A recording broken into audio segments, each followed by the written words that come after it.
PTI रहनुमा फवाद चौधरी कहते हैं कि हुकूमत की कोशिश अदलिया को दबाव में लाना है।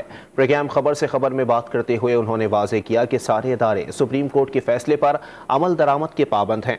अगर अदलिया के फैसले पर अमल ना हुआ तो एक और वजीर आजम फारिग हो सकता है।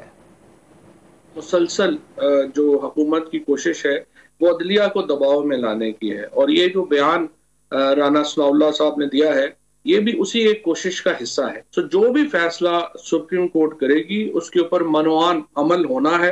सुप्रीम कोर्ट के हुक्म के ऊपर अमल दरामद करने की तमाम एग्जीक्यूटिव अथॉरिटीज पाबंद है, और बशमूल वज़ीर आज़म के।